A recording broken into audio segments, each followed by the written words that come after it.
देखिए, सेक्शन 17 से शुरू करेंगे आज स्वीकृतियां।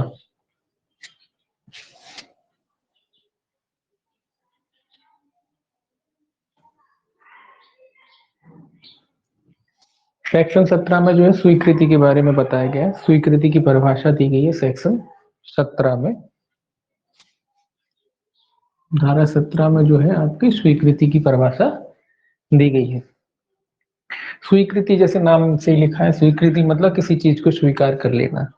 ये कहता है कि एक चीज आपने अगर एक बार स्वीकार कर ली, उसको सत्य मान लिया, तो दोबारा अवसर पर आपको उस बात से मुकरने नहीं दिया जाएगा। ठीक है ना। एक बार अगर आपने उसको स्वीकार कर लिया है तो दोबारा जो है आप उस चीज से मुकर नहीं सकते। उसको कहते हैं स्वीकृति। सामान्यतः ये सिविल मैटर में ही होती है। जब स्वीकृतियों को जब आपराधिक मामलों में किया जाता है तो फिर उनको स्वीकृति ना बोल के संस्वीकृति बोला जाता है। अगर आपराधिक मामलों में स्वीकृतियां की जाती हैं तो उन्हें संस्वीकृति बोला जाता है। अपराध से अगर संबंधित है तो उन्हें संस्वीकृति बोला जाता है, जो आगे पढ़ेंगे अपन। तो स्वीकृति की जो परिभाषा है, देखिए ये क्या कहती है। ये कहती है स्वीकृति वह मौखिक, दस्तावेजी या इलेक्ट्रॉनिक रूप में अंतर्विष्ट कथन है जो किसी विवादक तथ्य या सुसंगत तथ्य के बारे में कोई अनुमान इंगित करता है और जो ऐसे व्यक्तियों में से किसी के द्वारा ऐसी परिस्थितियों में किया गया है जो एतस्मिन पश्चात वर्णित है। ये क्या कह रहा है, स्वीकृतियां पहले तो ये कह रहा है कि कैसे की जा सकती हैं। मौखिक भी की जा सकती हैं, आपका लिखित या दस्तावेज के रूप में भी की जा सकती हैं, या इलेक्ट्रॉनिक माध्यम से भी की जा सकती हैं। तो तीनों तरीके से जो है स्वीकृतियां की जा सकती हैं।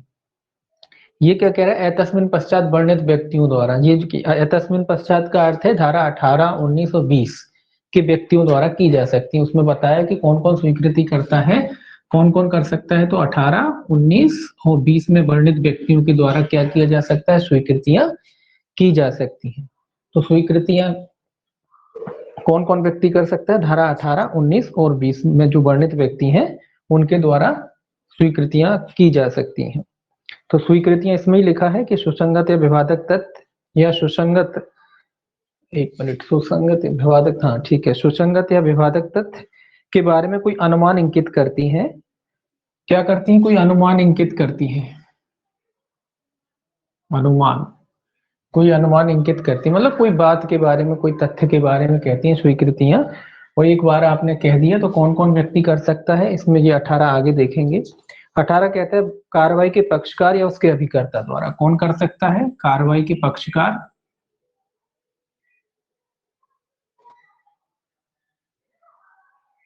या अभिकर्ता, एजेंट के द्वारा। तो कार्रवाई के पक्षकार मतलब दो पार्टी होती, दोनों में से कोई भी कर सकता है। ए बी पार्टी है, दोनों कर सकते हैं, या उनका एजेंट कोई नियुक्त कर रखा है तो उसके द्वारा भी स्वीकृति की जा सकती है। मान लो आपने कोई एजेंट नियुक्त कर रखा है, कोई अभिकर्ता नियुक्त कर रखा है जो आपकी तरफ से बातें करता है, जवाब देता है, उसको आपने नियुक्त कर रखा है, तो उसकी तरफ से की गई स्वीकृति भी ये मानी जाएगी कि वो आपकी तरफ से की गई स्वीकृति है। देखिए 18 क्या कहता है। 18 कहता है वे कथन स्वीकृतियां हैं जिन्हें कार्रवाई के किसी पक्षकार ने किया हो या ऐसे किसी पक्षकार के किसी ऐसे अभिकर्ता ने किया हो जिसे मामले की परिस्थितियों में न्यायालय उन कथनों को करने के लिए उस पक्षकार द्वारा अभिव्यक्त रूप से विवक्षित रूप से प्राधिकृत किया हुआ मानता हो। तो दोनों तरीके से हो सकता है, आप उसकी आपकी अभिव्यक्त सहमति भी हो सकती है और विवक्षित सहमति भी हो सकती है। अभिव्यक्त का मतलब क्या होता है, अभिव्यक्त का मतलब ये होता है कि आपने बिल्कुल लिख के कागजात वगैरह देख के बिल्कुल सही तरीके से किया है। विवक्षित ऐसी होती है कि आपकी मौन स्वीकृति होती है, वो आपकी तरफ से काम करता है, आप उसको रोकते टोकते नहीं। इसका मतलब ये है कि आपकी जो है मौन उसको क्या है, स्वीकृति है। तो स्वीकृति दोनों तरह से हो सकती है, आपकी जो अनुमति है दोनों तरीके से हो सकती है। अभिव्यक्त भी हो सकती है और विवक्षित भी हो सकती है। मतलब आपने जो उसे राइट दी, दो तरीके के लोग होते हैं ना, एक तो अपन उनको लिख के अधिकार देते हैं कि भाई इस तरीके का तुम्हें काम करना है, एक वो होता है कि अपनी तरफ से काम कर रहा है, अपन उसे रोकते टोकते नहीं। इसका मतलब ये है कि अपनी सहमति है उसमें, है ना। तो इस तरीके से स्वीकृति हो सकती है। तो स्वीकृति धारा 17 में परिभाषित है। स्वीकृति का अर्थ क्या होता है, स्वीकारना किसी चीज को। एक बार आपने अगर किसी चीज को स्वीकार कर लिया तो दोबारा उस चीज से आप डिनाय नहीं कर पाएंगे। फिर ये कहता है धारा 17 की धारा की स्वीकृतियां कौन कौन के द्वारा की जा सकती हैं। स्वीकृतियां जो है धारा 18, 19 और 20 में वर्णित जो व्यक्ति हैं उनके द्वारा की जा सकती हैं। तो पहला 18 कहता है कि कार्रवाई के पक्षकार या उसके अभिकर्ता द्वारा स्वीकृतियां की जा सकती है। तो पार्टी जो पार्टी होती है उनमें जो भी पक्षकार होते हैं, ए पार्टी होती है, बी पार्टी होती है ना, दो पक्षकार होते हैं, इन दोनों में से किसी के भी द्वारा की जा सकती है, कोई भी स्वीकृति कर सकता है। अब ये कहता है उसका अभिकर्ता, उसका एजेंट वगैरह है, मान लो बी का एजेंट है, ए का एजेंट है, जो भी है, इनकी तरफ से जो भी व्यक्ति काम करता है उसके द्वारा भी स्वीकृति की जा सकती है।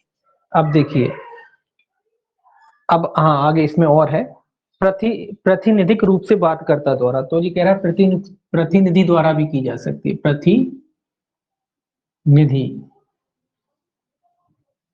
प्रतिनिधि रूप से बात करता द्वारा, प्रतिनिधिक रूप से बात करता द्वारा,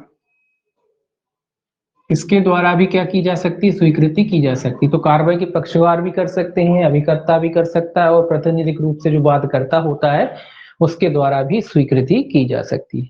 प्रतिनिधिक रूप से बात करता, तो आप जानते हैं प्रतिनिधि, आपका न्यायालय में कोई बात चल रहा है, आपकी तरफ से कोई अन्य व्यक्ति नियुक्त है जो आपकी तरफ से बात लड़ रहा है, अगर उसके द्वारा भी स्वीकृति की जाती है तो वो स्वीकृति भी मान्य है, ठीक है ना। तो कौन कौन कर सकता है, दोनों पार्टियां कर सकती हैं, उनके एजेंट वगैरह हैं वो कर सकते हैं, या कोई प्रतिनिधिक रूप से किसी के खिलाफ बात लाया जा रहा है, या कोई बात करता है प्रतिनिधिक रूप से जो बात लाया जा रहा है, जिसके माध्यम से उस व्यक्ति के द्वारा भी जो है स्वीकृति की जा सकती है। देखिए ये कह रहा है, बात के ऐसे पक्षकारों द्वारा जो प्रतिनिधिक हैसियत में बात ला रहे हो, या जिन पर प्रतिनिधिक हैसियत से बात लाया जा रहा हो, किए गए कथन जब तक कि वे उस समय ना किए गए हों जबकि उनको करने वाला पक्षकार वैसी हैसियत धारण करता था, स्वीकृतियां नहीं है। ये क्या कह रहा है, वैसी हैसियत धारण करता था, मतलब अगर वो प्रतिनिधिक रूप से धारण नहीं करता था तो कोई नहीं होगा, लेकिन अगर वो प्रतिनिधिक रूप से उसकी जो है हैसियत धारण करता था, प्रतिनिधिक रूप से बात ला सकता था और लाया जाता है, तो फिर वो स्वीकृतियों की परिभाषा में आएगा। अगर उस रूप में नहीं है तो नहीं लाया जा सकता, ठीक है। अगर प्रतिनिधिक रूप से जब बात तभी ला पाएगा जब इसको ऑथराइज किया जाएगा। अगर ये ऑथराइज है, प्रतिनिधिक रूप से बात ला सकता है, तो फिर इसकी तरफ से जो भी कथन किए जाएंगे, मान लो आपका बात चल रहा है न्यायालय में, आपको किसी वजह से छूट मिली है और आपकी तरफ से जो है हम बात ला रहे हैं, हम पूरी कार्रवाई पूरी प्रोसीडिंग करते हैं, वहां जाके बाद की कार्रवाई में कोई कथन हम जाके स्वीकार कर लेते हैं, तो एक तरीके से वो आपकी तरफ से ही स्वीकृति मानी जाएगी, ठीक है ना। इसका मतलब है कि ये व्यक्ति भी जो है क्या कर सकता है, स्वीकृति कर सकता है, तो वो स्वीकृति मानी जाएगी और वो आपके विरोध में भी इस्तेमाल की जा सकती है। यहाँ सीधा सीधा एक ही फंडा है कि एक बार आपने कोई कथन कर लिया तो दोबारा आप उस बात से डिनाई नहीं कर सकते, ये लॉ आपको रोक देता है उस बात को, मतलब एक ही समय पे आप दो बातें नहीं कह सकते कि पहले कहते हो कि था और फिर कहते हो नहीं था, तो एक बात कह सकते हो एक ही समय पे, है ना, एक बात आप कहोगे और उस बात पे ही आपको अडिग रहना पड़ेगा, दोबारा आप पलटा उल्टी नहीं कर सकते। मोस्टली ये कहाँ होता है, सिविल मामलों में होता है। कहाँ होता है, सिविल मामलों में होती है स्वीकृतियां, कहाँ होती है, सिविल मामलों। आपराधिक मामलों में तो देखा होगा आपने, पलट जाते हैं लोग, लेकिन सिविल मैटर में एक बार आपने कह दिया कोई कथन, मान लो किसी का घर बेच रहा था आपको, उस समय आप उसके मालिक नहीं थे और आपने किसी सामने वाले से कहा कि हम इसके मालिक हैं और आपको घर सेल करना चाहते हैं, आपने उसको घर सेल कर दिया, ठीक है। बाद में पता पड़ा कि आप उसके मालिक नहीं है ना। पहले आपने कहा कि आप घर के मालिक हैं, आपने क्या किया, उस घर को बी को बेच दिया, बी घर पे कब्जा बनाए रहा, बी ने कुछ नहीं छोड़ा मतलब, या बात उसने आपकी जो है कैंसिल नहीं करी अभी तक। अब मान लीजिए वो घर आपके पिताजी का था, अब पिताजी की डेथ हुई, उसके बाद वो घर आपका हो गया। अब आप क्या कह रहे हो, आप ये कह रहे हो कि जब हमने घर बेचा था उस समय मालिक नहीं थे, आप पलट गए। अब क्या बोल रहे हो कि जब हमने बेचा था उस समय मालिक ही नहीं थे, तो हम कैसे बेच सकते हैं, इसीलिए घर वापस दिलाया जाए, हम नहीं बेचना चाहते, है ना। तो विधि आपसे कहती है कि भैया अब आप मुकर नहीं पाओगे, क्योंकि जब आपने बेचा था तब यही कह के बेचा था कि अब जो है आपका घर है, लेकिन उस समय भले ही ना रहा हो, अब जो है आपका घर जो है आपका हो गया है, आप उसके मालिक हो गए, तो आपको वो घर उसको देना ही पड़ेगा, ठीक है। तो इस तरीके के उदाहरण इसमें आते हैं, तो आपको डिनाई नहीं करने दिया जाएगा। अब देखिए, लेकिन उसमें भी कई शर्तें होती हैं कि वो बंद बना रहा है, वो बी ने जो है एग्रीमेंट तोड़ा नहीं हो, वो सारी चीजें रहती हैं। अब देखिए आगे कहता है, बेकथन स्वीकृतियां हैं, पहला विषय वस्तु में हितवत पक्षकार द्वारा, तो कौन कर सकता है, ये कहता है हितवत पक्षकार भी कर सकता है, हितबद्ध, ये सब लोग कर सकते हैं पक्षकार द्वारा, जो कोई हितबद्ध पक्षकार होता है उसके द्वारा भी की जा सकती है, मतलब किसी के फायदे के लिए संपत्ति है, हितबद्ध कौन होता है, जो उससे लाभ उठाता है, हितबद्ध व्यक्ति कौन कहलाता है? जो किसी संपत्ति से लाभ लेता है, भले ही उसका राइट नहीं है, उसका नाम नहीं है। मान लो हमने किसी को एक संपत्ति दान करी और उस संपत्ति में हमने एक कंडीशन लगा दी कि भाई ये हम तुमको खेत जो है दान तो दे रहे हैं, या मान लो हम तुमको ये दे रहे हैं, तुम्हारे नाम कर रहे हैं बी के नाम, लेकिन बोले शर्त ये है कि ये सी का जो है इससे तुम्हें मेंटेनेंस करते रहना पड़ेगा, भरण पोषण जो है इसकी करते रहना। खेत हम तुम्हें दे देते हैं, जो भी थोड़ा बहुत हो तो इसका मेंटेनेंस कर लेना। तो ये कौन व्यक्ति हो गया? ये हितबद्ध व्यक्ति हो गया। भले इसका कोई संपत्ति पे राइट नहीं है, ना जिसका मालिक है, लेकिन क्या है? ये हितबद्ध है, उससे जुड़ा हुआ है। तो ऐसे व्यक्ति द्वारा भी स्वीकृतियां की जा सकती हैं। इसमें लिखा है ऐसे व्यक्तियों द्वारा किए गए कथन ऐसे व्यक्ति द्वारा किए गए हैं जिनका कार्रवाई की विषय वस्तु में कोई सांपत्तिक या धन संबंधी हित है और जो उस प्रकार हितबद्ध व्यक्तियों की हैसियत में है वह कथन करते हैं अथवा। तो कुल मिलाकर ये कहता है कि हितबद्ध जो व्यक्ति है, जो संपत्तिक हित वगैरह रखता है, प्रॉपर्टी में किसी भी प्रकार का हित रखता है, कोई भी हित रखता है, चाहे जिस तरीके का हित रखता हो, इस तरीके से भी हित रखता है, या मान लो कोई संपत्ति हित रखता है, कोई भाग लेता है, तो ऐसे व्यक्तियों द्वारा जो है उसमें क्या किया जा सकती है? उसकी जो स्वीकृति होती है वो भी क्या है? मान्य होती है। अगला दूसरा कहता है उस व्यक्ति द्वारा जिससे हित व्युत्पन्न हुआ हो, ऐसे व्यक्तियों द्वारा किए गए हैं जिनके बाद के पक्षकार का बाद भी विषय वस्तु अपना हित व्युत्पन्न हुआ है, यदि वे कथन उन्हें करने वाले व्यक्तियों के हित के चालू रहने के दौरान किए गए। व्युत्पन्न हुए का अर्थ होता है उत्पन्न होने, प्राप्त करना, कोई प्राप्त होता है, कोई हित प्राप्त होता है, कोई व्यक्ति जो उस संपत्ति से हित वगैरह प्राप्त करता है। तो हित प्राप्त होता है किसी व्यक्ति को, जो भी व्यक्ति उससे हित प्राप्त होता है जब संपत्ति थी उस समय, तो इन व्यक्तियों के द्वारा भी क्या किए जा सकते हैं? स्वीकृतियां की जा सकती, लगभग सभी के द्वारा हो जाती हैं। पक्ष कार्रवाई के पक्षकार कर सकते हैं, प्रतिनिधि कर सकते हैं, अभिकर्ता कर सकते हैं, हितभक्त पक्षकार कर सकते हैं, या उससे कोई व्यक्ति ने हित वगैरह प्राप्त किया तो ऐसे व्यक्तियों द्वारा भी स्वीकृतियां की जा सकती हैं। अब देखिए 19 कहता है इसमें, 19 क्या कहता है? 19 कहता है उन व्यक्तियों द्वारा स्वीकृतियां जिनकी स्थिति बाद के पक्षकार के विरुद्ध साबित की जानी है। ये क्या कह रहा है? बाद के पक्षकार के विरुद्ध, बाद के पक्षकार के विरुद्ध।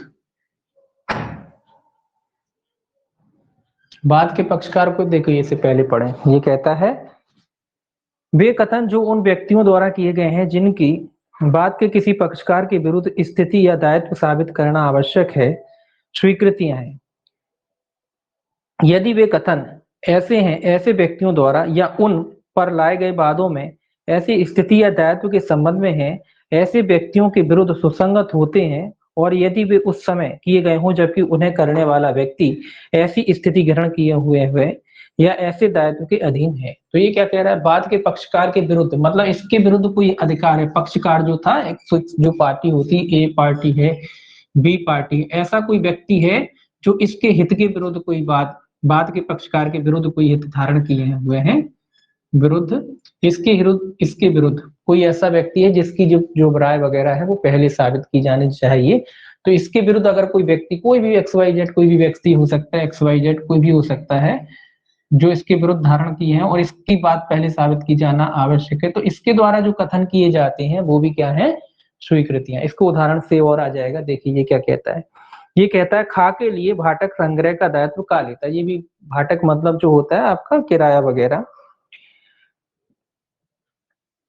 खा के लिए भाटक संग्रह का दायित्व का लेता है, मतलब बी जो है, बी के लिए जो है भाटक यानी किराया,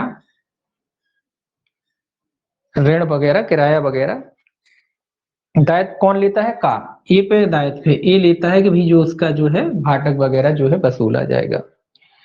अब कहता आगे, गा द्वारा खा को शुद्ध भाटक संग्रह ना करने के लिए, किसके द्वारा? आप सी द्वारा। सी ने जो है किसको, सी ने जो क्या की नहीं किया, अपना जो धन है, मतलब जो भी पैसा वगैरह होगा उसने नहीं चुकाया। किसको? बी को। बी को शुद्ध भाटक ना करने के लिए खा पर का बाद लाता है। कौन ला रहा है? का पर खा बाद लाता है। का पर यानी इस पर ये बाद लाता है। कौन लाता है? ये व्यक्ति ने नहीं ऋण चुकाया। अब ये बात इस पे क्यों ला रहा है? इसने इसको जिम्मेदारी दे दी कि सारा पैसा जो है वगैरह आप जो है कलेक्ट करोगे, जो भी हमारा किराया वगैरह है वो आप कलेक्ट करोगे। सी ने जो है किराया नहीं दिया, है ना? सी ने किराया नहीं दिया तो सीधी सी बात है वो सी पे काय को बांध लाएगा। वो काय पे बांध लाया? वो सीधा बी पे लाया, क्योंकि पूरी जिम्मेदारी बी को दे दी, अब किराया वगैरह वसूली नहीं होता है तो वो बी पे बाद लाया, तो ए पे बाद लाया। बी जो है कौन पे बाद लाया, ए पे। इसमें लिखा है ना करने के लिए का पर खा बाद लाता है, यानी बी जो है, बी ने किसको बात कर दिया, खा को। मान लो हमने आपको पार्टी बना, हमने आपको कोई जिम्मेदारी सौंपी कि आप जो है किराया वगैरह जो है वसूल करिए, किसी व्यक्ति ने आपको नहीं दिया, तो हम उस व्यक्ति पे बाद न लाके हम सीधे आपको पार्टी बना लिया कि आपके खिलाफ क्या ले आए, बाद ले आए, क्योंकि हमने आपको जिम्मेदारी दी। हमें क्या मतलब उसने दिया कि नहीं दिया, आप नहीं वसूल पाए तो हमने आपके खिलाफ जो है क्या कर दिया, बात कर दिया। तो ऐसा ही इसने किया है, इसने क्या किया, बी के ए के खिलाफ जो है बात कर दिया। अब देखिए आगे, का इस बात का प्रत्याख्यान करता है कि गा से खाकू भाटक दे। ये क्या कह रहा है, ए ये कह रहा है कि भैया इसका तो भाटक है ही नहीं, कोई किराया है ही नहीं। ये क्या कहता है, ये कह रहा है कि जो सी, और ये सी जो बात कह रहा है कि सॉरी बी जो बात कह रहा है कि सी से जो किराया इसने वसूल नहीं किया, ये कह रहा है कि इसका तो कोई किराया शेष है ही नहीं, इसका कोई किराया शेष है ही नहीं, या ये कह रहा है कि भाई इस पे कोई किराया बनता ही नहीं है ना। आप उदाहरण के लिए आप पे बात लाए, आपने कहा कि आप जो किराया मांग रहे हो उसका तो कोई किराया निकलता ही नहीं है, आपका कोई किराया ऐसा है ही नहीं कि मैं उससे वसूल करूं, तो फिर आप हमारे खिलाफ बात क्यों ला रहे हो, आपने तो कोई उसे पैसा दिया ही नहीं है ना। अब देखिए आगे, अब कहता है गा द्वारा यह कथन कि उस पर खा को भाटक दे है स्वीकृति। किसके द्वारा कथन कह रहा है, गा द्वारा। सी ने, सी का क्या कथन, मेरे पर क्या है, किराया बाकी है, बाकी है। किसी से भी कहा हो इसने, ये कथन कहा है कि मेरे पर क्या है, किराया बाकी है, मैं बोले ऋणी हूं। इसने किसी से कहा होगा कि मेरे पर ऋण है, किसका ऋण है, बी का ऋण है। इसने कभी किसी से भी कहा हो, इसने कहा का को भाटक दे स्वीकृति है, और यदि का इस बात से इंकार करता है कि गा द्वारा खा को भाटक दे था, तो वह का के विरुद्ध सुसंगत तथ्य है। किसके विरुद्ध सुसंगत तथ्य, का के विरुद्ध, ए के विरुद्ध सुसंगत तथ्य है। इसका साक्ष्य दी, सुसंगत तथ्य का मतलब इसका साक्ष्य दिया जा सकता है, ये स्वीकृति है। किसके किसके खिलाफ है, ये ए के खिलाफ। किसी वक्त अगर इसने ये बात स्वीकार की थी, किसी ने, कौन ने, जिसने किराया लिया, उसने ही कभी ना कभी किसी से कहा होगा कि जो है मेरा जो है बी से जो है किराया जो है मैंने मतलब उससे धन उधार लिया उसका चुकाना है, इसने किसी से कहा होगा। तो ये कह रहा है कि इसकी जो स्वीकृति है, इसकी जो स्वीकृति है वो क्या है, सुसंगत है। किसके विरुद्ध सुसंगत है, ए के विरुद्ध सुसंगत है। ए के पक्ष में उसका क्या किया जा सकता है, विरोध में कह लीजिए उसका इस्तेमाल किया जा सकता है, मतलब ये माना जाएगा कि हाँ इसका किराया दे है। तो ये जो थर्ड पर्सन हो गया ना, तो ये थर्ड पर्सन की कह रहा है कि ये इसके हित के विरुद्ध है। किसके विरुद्ध, जो पक्षकार था, बात का पक्षकार ये था, इसके विरुद्ध है ना ये, इसीलिए ये वाले कथन भी क्या होते हैं, स्वीकृतियां होती हैं। इनके भी जो है न्यायालय में क्या दिए जा सकते हैं, साक्ष्य दिए जा सकते हैं। अब देखिए, जैसे कई मैटर हो जाते हैं जहाँ थर्ड पर्सन आ जाता है, तो वो थर्ड पर्सन से अगर रिलेवेंट है, जुड़ा हुआ है, और उसने कोई कथन किया है, तो वो सारे जो कथन है क्या है, वो भी स्वीकृति की परिभाषा। मतलब थर्ड पर्सन मान लीजिए, जो बात का पक्षकार के विरुद्ध जो पक्षकार होता है, जो पार्टी है उसके अगेंस्ट में कोई ने बात कही, अगेंस्ट इसीलिए हो रहा है कि हम कह रहे हैं नहीं हो रहा, वो जबकि वो खुद स्वीकार कर रहा है कि ऐसा हुआ है, हम कह रहे हैं उसका किराया दे नहीं है, और वो जबकि जिसका किराया दे वो खुद अपने मुंह से इस बात को रान रहा है कि हमारा जो है किराया दे है, तो उस वो ही पक्षकार है। तो बात के पक्षकार के विरुद्ध जो स्वीकृति होती है वो भी क्या है, मान्य होती है। अब देखिए 20 कहता है बात के पक्षकार द्वारा अभिव्यक्त रूप से निर्दिष्ट व्यक्तियों द्वारा स्वीकृति। ये भी याद रखें, निर्दिष्ट व्यक्तियों द्वारा, ये सिंपल है, निर्दिष्ट व्यक्तियों द्वारा। तो इनके द्वारा भी क्या की जा सकती है, इनके द्वारा भी स्वीकृति। निर्दिष्ट व्यक्ति का मतलब सीधा सीधा है कि मान लो मैंने आपसे कह दिया कि कोई व्यक्ति मुझसे पूछने आता है कोई बात कि भैया आप अपनी राय दो या आप बताओ, मैंने कहा जाके मेरे वो जो है एजेंट है, या इसका मतलब क्या है, मैंने उसको निर्दिष्ट किया ना, जाके उससे पूछ लो। उसके बाद जो भी वो कथन करता है वो क्या है, वो स्वीकृति है। मान लो मेरे पास कोई आया, मैंने कहा जाके बी से पूछ लो, वो तुम्हें सब बता देगा।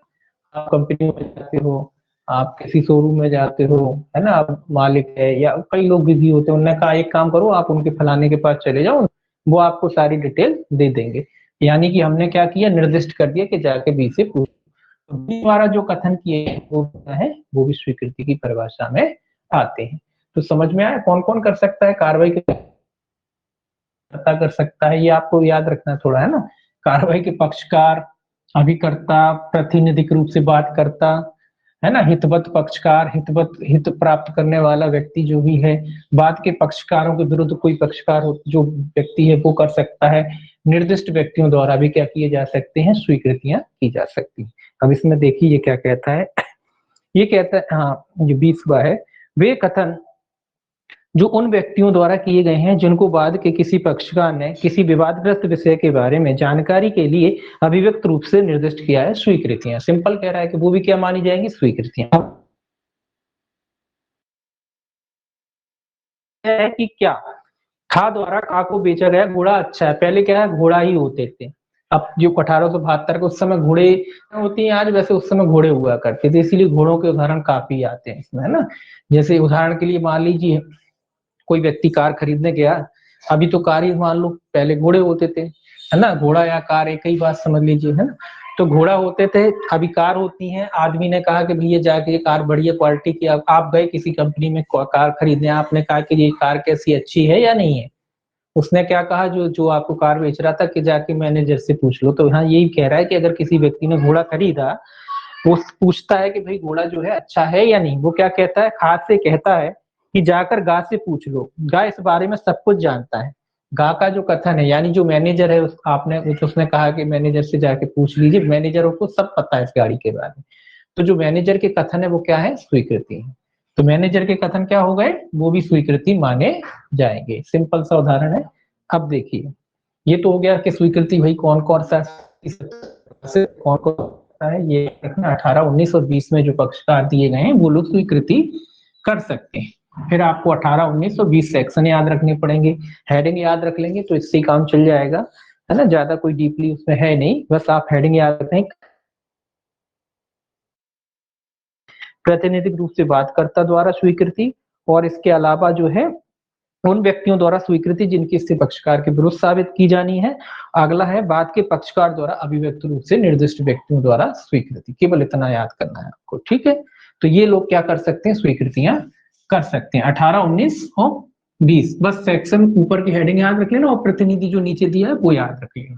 17 में जो है स्वीकृति की परिभाषा है। स्वीकृति का मतलब सीधा सीधा होता है किसी तथ्य को स्वीकार करना। किसी तथ्य को आपने स्वीकार कर लिया सच के रूप में कि हाँ ऐसा है वो, तो स्वीकृति का अर्थ होता है स्वीकार करना, बस। अब देखिए, अब ये कहता है 21 सेक्शन कि स्वीकृतियों का उन्हें करने वाले व्यक्तियों के विरुद्ध और उनके द्वारा या उनकी ओर से साबित किया। अब बात आती है कि स्वीकृतियां हो गई, स्वीकृति परिभाषित हो गई, स्वीकृति कौन कर सकता है ये भी हो गया। अब बात आती है कि भाई स्वीकृति को साबित कैसे किया जा सकता है, 21। अब ये साबित की बात आ गई कि भाई साबित कैसे करोगे, स्वीकृति स्वीकृति हो गई तो कौन करेगा। क्या स्वीकृति अपने, अगर मैंने कोई स्वीकृति की है तो क्या मैं खुद उसे साबित कर सकता हूं, नहीं, मैं खुद नहीं कर सकता। अगर खुद साबित करने की अनुमति अगर न्यायालय दे दे या कानून दे दे हमें, तो हमको पता ही है कि हम खुद ही कुछ अपने हित में ही इस्तेमाल करना है उसे। तो क्या करेंगे, हम पहले अपने इसमें कोई बात बोल देंगे किसी से, जाके फिर वही साबित कर देंगे। ऐसा नहीं होता, तो वो हित के विरुद्ध होती है, स्वीकृतियां हित के विरुद्ध होती हैं। यानी कौन साबित करेगा, दूसरी पार्टी साबित करेगी। और स्वीकृतियां क्या होती हैं, हित के विरुद्ध होती हैं, हित के विरुद्ध होती हैं। हित के तो विरुद्ध इसीलिए होती कि आपके विरोध में इस्तेमाल होंगी, वो आपके फेवर में तो इस्तेमाल होंगी नहीं। स्वीकृति जो भी आपने की है वो आपके क्या होगा, आपके विरोध में इस्तेमाल होगी, है ना। तो हित में इस्तेमाल नहीं होती स्वीकृति। हित में इस्तेमाल होने लगेगी उस दिन तो सब लोग अपने मन की बात कर लेंगे और कहेंगे हमने उस समय स्वीकार किया था। बोले अपने हित की बात आदमी फिर खुद कह सकता है ना, इसीलिए स्वीकृतियां हित में इस्तेमाल नहीं होती। अब देखिए ये क्या कहता है, 21 कहता है स्वीकृतियां उन्हें करने वाले व्यक्ति के या उसके हित प्रतिनिधि के विरुद्ध सुसंगत हैं और साबित की जा सकेंगी। तो ये क्या कह रहा है, स्वीकृतियां उन्हें करने वाली व्यक्ति के या उसके हित प्रतिनिधि, ये क्या कह रहा है, उसे जिसने स्वीकृति की है उसके या उसके हित प्रतिनिधि की, जो भी हित प्रतिनिधि है उसके विरुद्ध सुसंगत है, उसके विरुद्ध सुसंगत है, ये कह रहा है। कौन के विरुद्ध, जिसने स्वीकार, ये सीधा सीधा ये लिख नहीं रहे अपन, तो सीधा लिखेंगे कि विरुद्ध सुसंगत है, विरुद्ध सुसंगत है। किसके विरुद्ध सुसंगत है? एक तो जिसने की है उसके विरुद्ध, जो जिसने स्वीकार की है उसके विरुद्ध, या उसका हित प्रतिनिधि हो सकता है तो उसके विरुद्ध। तो पहले ही मैंने कहा है कि स्वीकृतियां क्या होती हैं? विरोध में इस्तेमाल होती हैं। सुसंगत है मतलब आप इस्तेमाल किया जा सकता है, लेकिन आपके विरोध में, आपके फेवर में इस्तेमाल नहीं होंगी स्वीकृतियां। अगर स्वीकृतियां इस्तेमाल की जानी है तो आपके विरोध में ही इस्तेमाल की जाएंगी। अब आगे देखिए क्या कहता है।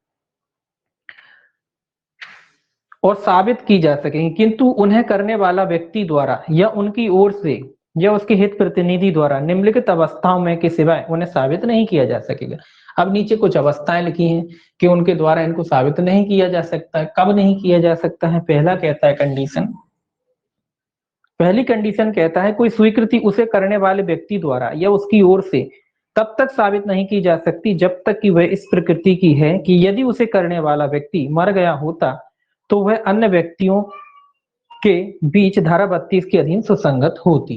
ये कह रहा है कि जब तक 32, ये तो आप जानते हैं कि अगर वो इस तरीके की कोई स्वीकृति की जिस व्यक्ति ने की थी वो मिल नहीं सकता, वो धारा 32 के अधीन, 32 मतलब मृत्युकालिक खतन के रूप में, अगर पहले कोई स्वीकृति की है और 32 के अधीन अगर वो सुसंगत होती तो ही वो स्वीकृति क्या है? सुसंगत है, अन्यथा सुसंगत नहीं मानी जाएगी। कोई व्यक्ति ने मान लो कोई, अब ये कह रहा है उसके विरुद्ध इस्तेमाल हो सकती है, जैसे कोई ए नाम के व्यक्ति ने जो स्वीकृति की थी, अब ये तो आप जानते हैं कि एक ने की है तो एक एक खुद के फेवर में तो इस्तेमाल नहीं हो सकती, लेकिन अगर वो मर जाता है, अगर वो मर जाता है, कोई कथन कह के मर गया, अब तो डिनाई हो ही नहीं सकता ना, मर हो गया, तो ये कह रहा है फिर धारा 32 के अधीन वो क्या हो जाती है? वो सुसंगत हो जाती है। ऐसी स्थिति में जो है एक के खिलाफ भी, एक के हित में भी जो है, जो भी कथन की हो, हमने कोई कथन किए आगे जाके मर गए, अब हमारे कथन तो हो नहीं सकते ना, तो फिर वही कथन जो उसने किए हैं वो सुसंगत हो जाते हैं। इसीलिए कह रहा है कि 32 के अधीन जो है सुसंगत हो जाते हैं। ये तब जब 32 लगती है तब। दूसरा कहता है कोई स्वीकृति उसे करने वाले व्यक्ति द्वारा या उसकी ओर से, ऐसा ये इसीलिए जोड़ा गया, ये लगभग हर जगह आपको मिलेगा, ये प्रोविजन इसीलिए जोड़ा गया है कि एक व्यक्ति कथन करता है, अब उसकी मृत्यु हो जाती, अब वो दोबारा तो आ नहीं सकता ना, वो तो खत्म ही हो गया। इसीलिए चूंकि साक्ष्य रहता नहीं है जो कथन किए गए हैं, इसलिए उन कथनों को क्या मान लिया जाता है? सुसंगत मान लिया जाता है, चाहे वो उसके हित में हो चाहे उसके विरोध में हो, है ना। तो वो कथन क्या हो जाते हैं? सुसंगत हो जाते हैं। तो उसके हित में वो सुसंगत हो सकती है, लेकिन शर्त यही है कि वो मर गया हो। अब वो मर गया है, मिल नहीं सकता, मर गया है, अब वो दोबारा आ नहीं सकता अपने कथन को सिद्ध करने के लिए, तो वो उस समय सुसंगत उसके खिलाफ हो सकती है, उसके पक्ष में भी हो सकती है। ऐसी स्थिति में उसके पक्ष में भी हो सकती है, अगर वो मर गया, कोई बात अपने पक्ष में कह गया है तो उसके पक्ष में भी हो सकती है, क्योंकि अब वो मिल नहीं सकता, है ना। दूसरा, कोई स्वीकृति उसे करने वाले व्यक्ति द्वारा या उसकी ओर से तब साबित की जा सकेगी जबकि वह मन की या शरीर की सुसंगत या विवादक किसी दशा के अस्तित्व का ऐसा कथन जो उस समय या उसके लगभग किया गया था जब मन की ऐसी दशा विद्यमान थी, और ऐसे आचरण के साथ है जो उसकी असत्यता को अनधि संभव कर देती। ये मन और शरीर की दशा के बारे में जो अपन ने पढ़ा था 14 में, कि मन या शरीर की जो दशा वगैरह के बारे में, किसी भाव भंगिमा के बारे में, किसी की एक्टिविटी जो शरीर की जो होती है उनके बारे में कोई कथन किए थे, और जो कथन किया था वो अनधि संभव बनाती हैं उसकी चीजों को, तो ऐसे में भी उस स्वीकृति जो है साबित की जा सकती है। अगला कह रहा है कोई स्वीकृति उसे करने वाले व्यक्ति द्वारा या उसकी ओर से साबित की जा सकेगी यदि वह स्वीकृति के रूप में नहीं किंतु अन्यथा सुसंगत है। ये कह रहा है कि अन्यथा सुसंगत है, अन्यथा सुसंगत है मतलब स्वीकृति के रूप में तो नहीं, लेकिन अन्य तरीके से अगर वो कथन सुसंगत है तो साबित किए जा सकते हैं। स्वीकृति के रूप में तो नहीं माना जाएगा, लेकिन रूप से सुसंगत है तो फिर उन कथनों को जो है साबित किया जा सकता है। ये 3 तरीके हैं, इन तरीकों से क्या किया जा सकता है? को साबित किया जा सकता है। उदाहरण देखिए क्या कहता है। उदाहरण कहता है का और खा के बीच प्रश्न यह है कि अमुक विलेख कूट रचित है या नहीं। ये क्या कह रहा है कि दस्तावेज के बारे में जो है विवाद है। क्या विवाद है दस्तावेज के बारे में? विवाद ये कि ये नकली है कि असली है। कूट रचित मतलब नकली है। ये कह रहा है कि भाई विवाद है कि ये नकली है, नकली का विवाद है। एक कह रहा है असली है, एक कह रहा नकली है। काव खा के बीच प्रश्न यह है कि अमुक विलेख कूट रचित है। ए और बी के बीच जो है विवाद नकली असली। अब कहता है का प्रतिज्ञात करता है कि वह असली है। का क्या कहता है? प्रतिज्ञात करता है कि वो असली है, और खा प्रतिज्ञात करता है कि वह कूट रचित है। एक कह रहा है, कुल मिला के सीधी सीधी बात है, ए कह रहा है, एक कहता है, एक मान लो ये कह रहा है, ए कह रहा है कि सही है, और ये कह रहा है नकली है। तो में से दो बातें हैं ना, तो एक कहता है उसको सही और एक कहता है गलत। अब बात आती है कि भी वो असली असली किसके विरुद्ध क्या इस्तेमाल किया जा सकता है। तो ये कह रहा है खा का कोई कथन की बिल एक असली है, खा साबित कर सकेगा, तथा का कोई कथन कि बिल एक कूटरचित है, खा साबित कर सकेगा। किंतु का अपना कथन यह है कि बिल एक असली है, साबित नहीं कर सकेगा, और खा अपना कथन यह है कि बिल एक कूटरचित से साबित कर सकेगा। मतलब क्या है? मतलब ये है कि इसका कथन ये साबित कर सकता है और इसका कथन ये साबित कर सकता है, एक दूसरे के कथन को साबित कर सकते हैं, अपने खुद के कथन को ये साबित नहीं कर सकते। मान लो ये बी कहता है, ये बी क्या कह रहा है कि नकली है, तो बी इस बात को साबित नहीं कर सकता कि नकली है। हाँ, बी इस बात को, इस कथन को साबित कर सकता है कि ये सही है, और ए इस कथन को साबित कर सकता है कि ये नकली है। मतलब एक दूसरे के कथनों को दोनों साबित कर सकते हैं। अपने स्वयं के कथन को सीधा सीधा याद रखिए कि अपने स्वयं के कथन को ये साबित नहीं कर सकते। स्वयं के कथन को, अपने स्वयं के कथन को का साबित नहीं कर सकते, एक दूसरे के कथनों को साबित कर सकते हैं। ये इसके विरोध में साबित कर सकता है, ये इसके विरोध, लेकिन स्वयं के कथनों को स्वयं साबित नहीं कर सकते। अगर ये कहता है नकली तो ये नकली साबित नहीं कर सकता, ये कह रहा है असली तो ये असली साबित नहीं कर सकता। ये नकली साबित कर सकता है और ये असली साबित कर सकता है। तो एक दूसरे के विरुद्ध ये क्या कर सकते हैं? अपने कथनों को साबित कर सकते हैं, अपने स्वयं के कथन को ये साबित नहीं कर सकते। ठीक है, ऐसा इसलिए कहा है कि अगर ऐसे स्वयं कुछ कथनों को साबित अगर करने की अनुमति दे दें तो फिर आदमी अपने हिसाब से बात कर लेगा और फिर अपने हिसाब से साबित कर देगा, है ना। तो फिर दिक्कत ही नहीं होगी। इसलिए एक दूसरे के कथनों को ये साबित कर सकते हैं, अपने स्वयं के कथनों को जो है साबित नहीं कर पाएंगे। अब आगे कहता है किसी पोत, इसमें भी काफी उदाहरण होंगे, एक और पढ़ लेते हैं इसका। किसी पोत के कप्तान का विचारण उस पोत को संत्यक्त, संत्यक्त का मतलब होता है छोड़ देना, ऐसे ही छोड़ दिया लावारिस उसने, संत्यक्त करने के लिए किया जाता है। यह दर्शित करने के लिए एक साक्ष्य दिया जाता है कि पोत अपने उचित मार्ग से बाहर ले जाया गया था। ये सेम इसी टाइप का उदाहरण है। का अपने कारोबार के मामूली अनुक्रम में अपने द्वारा रखी जाने वाली यह पुस्तक पेश करता है जिसमें वह संप्रेषण दर्शित है, जिसके बारे में यह अभिकथित है कि वे दिन प्रतिदिन किए गए थे, और जिसमें उपदर्शित है कि पोत अपने उचित मार्ग से बाहर नहीं ले जाया गया था। कहा इन कथनों को साबित कर सकेगा, क्योंकि यदि उसकी मृत्यु हो गई होती तो वे कथन अन्य व्यक्तियों के बीच धारा 32 के खंड 2 के अधीन ग्राह्य होते। अब ये पोत का ये उदाहरण, जो मृत्यु वाला जो उदाहरण बनाया है उसी के लिया है इन्होंने। ये क्या कह रहा है? ये एक मान लीजिए कैप्टन होते हैं ना, जहाज के कैप्टन था जो जहाज का, और उस पर ये आरोप लगा कि इसने ऐसी लावारिस जो है क्या कहते हैं, जहाज को, पानी का जहाज होते थे सिप, उसको ऐसे ही छोड़ दिया। मतलब पानी के जहाज को ऐसे ही छोड़ दिया, मतलब मार्ग भटक गया। वो अपने जहां जाता था, ये रूट हर, ये पानी के हो चाहे हवाई जहाज हो, इनके सबके रूट होते हैं, ऐसा नहीं कि चाहे जहां से उड़ जाए, इनके रूट होते हैं, उसी रूट पे ये चलते हैं। तो ये कह रहा है कि वो मार्ग से मान लो भटक गया, यहाँ इनने छोड़ दिया, तो वो उस पर आरोप यही है कि ये लावारिस जो है इसने क्या किया, उसको छोड़ दिया। अब वो जो कैप्टन था, ये लोग क्या करते हैं, अपना डायरी वगैरह मेंटेन करते हैं, उसमें लिखते हैं कब क्या जो भी घटनाएं होती रहती हैं उसके बारे में। तो ये कह रहा है कैप्टन ने उस समय क्या है, डायरी में जो है नोटेट किया होगा, जो कि भाई जहाज में कोई खराबी आ गई, कुछ भी हो तो ये नोट करते रहते हैं, इनकी एक जिम्मेदारी है, वो नोट करते रहते हैं। तो ये कह रहा है नोट, इसने जो नोटिंग की है, इसने जो नोट किया है डायरी में, वो कथन ये साबित कर सकता है। ये साबित करने की इसे अनुमति क्यों मिल रही है कि अगर मान लो कैप्टन मर गया होता तो धारा 32 यानी 1 के तहत ये कथन क्या होते, सुसंगत होते। ये कथन क्या होते, ग्राह्य होते। ऐसे कथन ग्राह्य होते अगर कैप्टन मर गया होता। अभी तो अपन ने पढ़ा कि कोई व्यक्ति अपने स्वयं के बारे में सिद्ध नहीं कर सकता, लेकिन इसीलिए सिद्ध वो कर सकता है क्योंकि अगर कैप्टन मर गया होता तो फिर ये जो डायरी होती है उसी से जो है उसका निर्धारण होता। इसीलिए ये कथन क्या है, ये कथन जो है सुसंगत है। ठीक है, ये कथन क्या है, सुसंगत है। इसको क्या कर सकता है कैप्टन, साबित कर सकता है, अपनी बातों को पुख्ता करने के लिए, सिद्ध करने के लिए साबित कर सकता है। तो जो 3 कंडीशन है उसके हिसाब से ये क्या कर सकता है, अपने कथनों को साबित कर सकता है। क्योंकि अगर इसकी मृत्यु हो जाती तो फिर वो डायरी का ही सहारा लेते, क्योंकि कोई अन्य एविडेंस था नहीं, तो डायरी का ही सहारा लिया जाता है। इसीलिए ये कथनों को साबित किया जा सकता है, भले ही उसने अपने फेवर में लिख ली हो। अब उसको देखिए, कोई भी व्यक्ति, ऐसी जो कंडीशन होती है उसमें किसी व्यक्ति को ये थोड़ी ना पता होता है कि जहाज पानी में मान लो फंस गया या कहीं अटक गया, तो उसको ये थोड़ी ना पता है कि वो जिंदा बचेगा कि नहीं बचेगा, कि वो अपने बचाने के लिए कि न्यायालय में जाएगा, कोई हमारे खिलाफ बात करेगा, ऐसा तो पता नहीं ना। इसलिए अगर वो मर जाता तो वो डायरी का ही फिर सहारा लिया जाता कि मार्ग से भटकाता कि नहीं भटकाता। तो इसीलिए वो साक्ष्य जो है ये अपने पक्ष में फेवर में ले सकता है। बाकी उदाहरण आप इससे खुद पढ़ना घर से, सेम लगभग उसी टाइप के हैं। अब देखिए सेक्शन जो है 22, सेक्शन 22 कहता है आपका, दस्तावेज की अंतर्वस्तु के बारे में मौखिक स्वीकृतियां कब सुसंगत है। क्या कह रहा है, दस्तावेज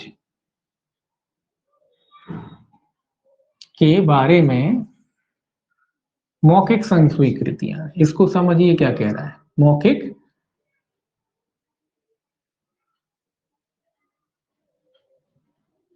अब ये समझिए कि कोई डॉक्यूमेंट है, क्या डॉक्यूमेंट को आप मौखिक साक्ष्य के द्वारा साबित कर सकते हो।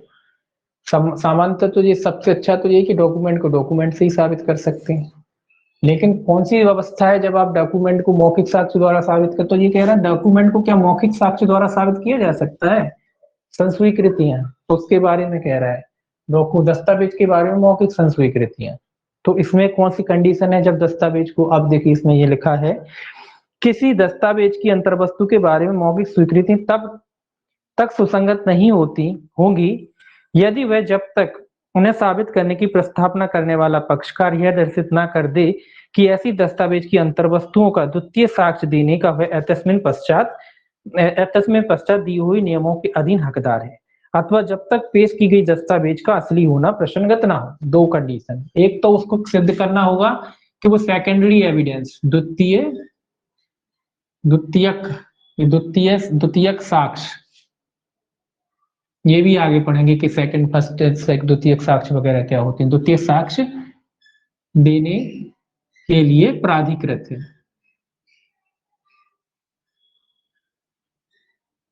प्राधिकृत है, एक बात ये साबित करनी पड़ेगी, दूसरी क्या साबित करनी पड़ेगी इससे कि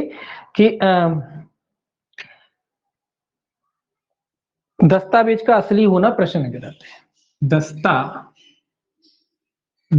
का असली होना प्रश्नगत है, मतलब यही प्रश्न है कि भाई असली है कि नकली, इसका मुद्दा है। तो ये सबसे पहला तो आप नियम ये जान लीजिए कि दस्तावेज को दस्तावेजों के द्वारा ही साबित किया जाता है। अगर कोई डॉक्यूमेंट है तो उसको डॉक्यूमेंट से ही साबित करेंगे आप, एक ऐसा नहीं होता कि डॉक्यूमेंट है उसके जगह आप कोई मौखिक साक्ष्य देने लगे, है ना। वो कंडीशन ये दो हैं तब लगेंगी, तब आप उसका मौखिक साक्ष्य दे सकते हो। क्या कंडीशन है, पहली कंडीशन तो आपको न्यायालय में देखिए, दस्तावेज को दस्तावेज के द्वारा साबित किया जाएगा, यानी कोई दस्तावेज है, मान लो ये बुक है, ये एक बुक है, एक पब्लिकेशन होता है, एक बुक निकालता है एक साल में, 2005 में निकाला उसने, 1000 की किताबें निकाली। अब ये कहता है कि भैया इस बुक को साबित करना है आपको कि भैया ये जो बुक है इसकी बात अगर साफ करेंगे तो स्वाभाविक सी बात है उस साल मान लो 2000, अभी जो भी चल रहा है 2015 ही मान लीजिए, 2015 जो है उसमें उसने कोई बुक निकाली, 4-5 कॉपियां निकाली मान लीजिए, तो ये 4-5 कॉपी निकाली, अब इसमें कोई विवाद वगैरह होता है कि ये बुक में जो बात है वो असली है नहीं है, या वो लोग अब ये बात विवाद कब होता है, आपने ये साबित करना चाहते हैं कि इसमें गलत है, जबकि ये 3 प्रिंट है, बोले इसमें यही बात लिखी, इन्होंने बोले इसको क्या किया, बोले हेर फेर करके शब्द वगैरह बदल लिए, बोले जो कि जिन पता। अब बात आती कि इसको साबित करना, तो इनमें से कोई भी प्रति पेश कर दो आप, क्योंकि ये कि 2005-15 के एडिशन है, एक साथ एक ही उससे निकलती ना, एक दूसरे के ये कैसे साक्ष्य है, ये इसके प्राथमिक साक्ष्य है एक दूसरे के लिए ये क्या है, प्राथमिक साक्ष्य। ये किताबें जितनी भी हैं एक दूसरे के लिए क्या है, प्राइमरी एविडेंस। तो पहला नियम तो यही कहता है कि फिर प्राइमरी एविडेंस से साबित करना है। तो पहले तो आपको ये बात न्यायालय में साबित करना पड़ेगी कि जो है हम सेकेंडरी एविडेंस देने के लिए क्या है, सक्षम है, मतलब प्राधिकृत है। अब सेकेंडरी एविडेंस लेने के लिए प्राधिकृत है, वो अपन आगे पढ़ेंगे कि सेकेंडरी एविडेंस व्यक्ति कब दे सकता है, उसमें कई कंडीशन है। पहला तो ये कंडीशन है कि साहब, सामान्य कंडीशन तो ये है कि जो प्राइमरी एविडेंस है वो मिल नहीं पा रहा है या खो गया है कहीं, हाँ, ये सारी कंडीशन होती हैं। तो ये सारी कंडीशन है, मान लो प्राइमरी एविडेंस बचा ही नहीं, अब वो एक लौती मान लो किताब बची, उसके अलावा जितनी प्रतियां थी उसकी सब गुमनाम हो गई, खत्म हो गई, एक लौती एक ही कॉपी बची। तो ऐसे में आपको फिर राइट मिल जाता है कि आप उसकी जगह सेकेंडरी एविडेंस पेश कर सकते हो। सेकेंडरी एविडेंस क्या होता है, सेकेंडरी एविडेंस यही होता है, इनकी सर्टिफाइड कॉपी होती है। अब जब कोई कॉपी लिखते हैं तो उसकी एक स्क्रिप्ट लिखी जाती है, स्क्रिप्ट लिखने के बाद उसको प्रिंटेड किया जाता है, वो सारी चीजें होती हैं, तो वो क्या कर सकते हैं, वो इसके सेकेंडरी एविडेंस के रूप में आप इस्तेमाल कर सकते हैं। तो पहले तो आपको ये सिद्ध करना पड़ेगा कि आप सेकेंडरी एविडेंस देने के लिए सक्षम है। दूसरा क्या सिद्ध करना पड़ेगा आपको, दूसरा ये सिद्ध कर, दूसरी बात ये सिद्ध नहीं करना पड़ेगा। दूसरा विवाद क्या होना चाहिए, असली के बारे में विवाद होना चाहिए कि जो डॉक्यूमेंट है वो असली है या नहीं, उस पर विवाद होना चाहिए। अगर विवाद है तब आप जो है उसका क्या दे सकते हो, मौखिक साक्ष्य दे सकते हो। अगर असलियत के बारे में क्वेश्चन है, असलियत के बारे में, किसी पुस्तक की अंतर्वस्तु की असलियत के बारे में या पुस्तक में या कोई दस्तावेज की असलियत के बारे में, तो आप उसका मौखिक साक्ष्य देकर के खंडन कर सकते हो। लेकिन कब, जब असलियत विवाद है। अगर ये बात आती कि ये दस्तावेज असली है, ये दस्तावेज क्या है, असली है, तो उसका खंडन नहीं कर सकते आप। उसकी जो बात अगर ये सिद्ध हो जाता है कि ये डॉक्यूमेंट क्या है, असली है, तो फिर इसका आप मौखिक साक्ष्य देके खंडन नहीं कर पाओगे। फिर इसके लिए आपको जो है इसका जो दस्तावेजी साक्ष्य होगा उसी के द्वारा आप इसका खंडन कर पाओगे। तो अगर इसकी असलियत ही संदिग्ध है तभी आप उसका क्या दे सकते हो, मौखिक साक्ष्य दे सकते हो। तो इसमें दो बातें आपको याद रखना है, एक तो सेकेंडरी एविडेंस देने के लिए आप प्राधिकृत होने चाहिए, दूसरा जो दस्तावेज है उसकी असलियत जो है प्रसंगत होनी चाहिए, तभी आप दस्तावेजों के बारे में मौखिक साक्ष्य दे सकते हो।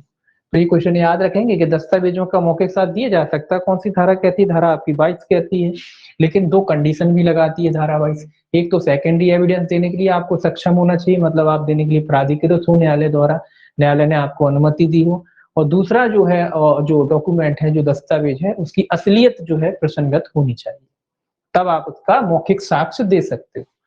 अब देखिए 22 ए नया जुड़ा है जो इलेक्ट्रॉनिक है, सेम वही है। तो ये सेक्शन याद रखना, जो 22 ए वगैरह आए ना ये सब याद रखना है, क्योंकि ये आते हैं।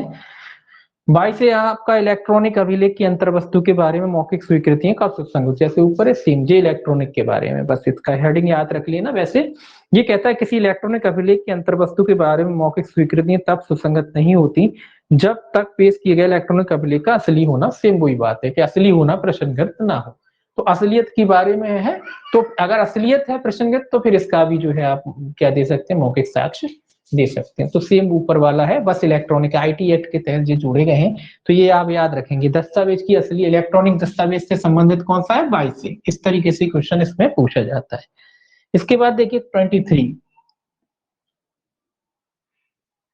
सेक्शन 23 कहता है इलेक्ट्रॉनिक अभिलेखों की सिविल मामलों में स्वीकृतियां कब सुसंगत होती हैं। सिंपल सा ये सेक्शन क्या कह रहा है, सिविल मामलों में, सिविल मामलों में स्वीकृतियां कब सुसंगत होती हैं, कब रिलेवेंट होती हैं, सुसंगत होती हैं। इधर ही लिख देते हैं, सुसंगत होती हैं। ये कह रहा है कि सिविल मामलों में जो स्वीकृतियां वगैरह की जाती हैं कब सुसंगत मानी जाती हैं। देखिए ये कहता है सिविल मामलों में कोई भी स्वीकृति सुसंगत नहीं है यदि वह या तो इस अभिव्यक्त शर्त पर की गई हो कि उसके साक्ष्य नहीं दिया जाएगा, परिस्थितियों के अधीन दी गई हो जिसमें न्यायालय यह अनुमान कर सकता है कि पक्षकार इस बात पर परस्पर सहमत हो गए थे कि उसका साक्ष्य नहीं दिया जाना चाहिए। दो कंडीशन है। ये क्या कह रहा है, ये कह रहा है कि सिविल मामलों में भी स्वीकृतियां सुसंगत होती है, लेकिन दो परिस्थितियां जब वो सुसंगत नहीं होती। क्या, जब आपने ये कहा हो कि इसका साक्ष्य नहीं दिया जाएगा, साक्ष्य नहीं दिया जाएगा, जो मैंने पहले आपको शायद बताया है, दिया जाएगा, तो ये फिर सुसंगत नहीं है, मतलब इसका साक्ष्य नहीं दे पाओगे आप। या फिर इस उस परिस्थिति में दिया है जहां न्यायालय अनुमान लगा सकता है कि इसका इस्तेमाल साक्ष्य में नहीं करना चाहिए, तो भी वो सुसंगत नहीं होगी। या इसमें लिखा जाएगा या ऐसी परिस्थितियों में दी गई है, ऐसी परिस्थिति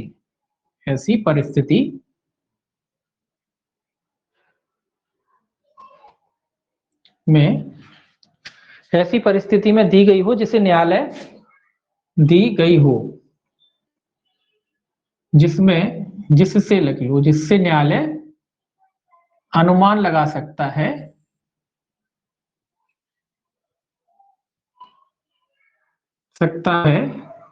कि उसका साक्ष्य में इस्तेमाल नहीं किया जा सकता। ठीक है, बस आगे।